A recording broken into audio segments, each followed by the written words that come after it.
Tukaj so norosti ruskega sveta. Med javnim briefingom za Putina 3. julija se je za hrbtom enega od vojaških poveljnikov pojavila mapa, ki prikazuje ozemlje pod nadzorom Rusije. Kje je težava?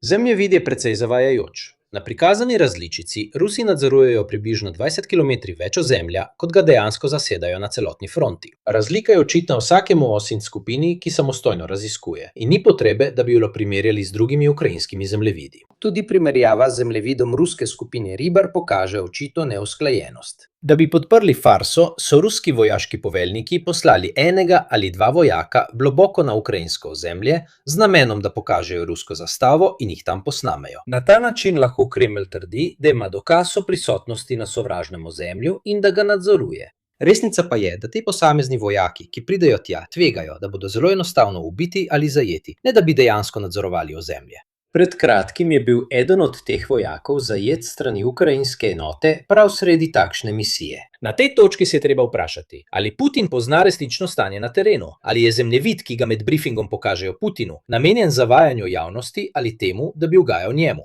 V avtoritarnih sistemih se pogosto zgodi, da tesni sodelavci voditelja izkrivljajo resničnost, da bi mu ugajali in si pridobili njegovo naklonjenost. Če to počnejo do te mere, to pomeni resno odtujenost od resničnosti. Kaj pa vi menite? Kot običajno, več informacij najdete v komentarjih ali v opisu.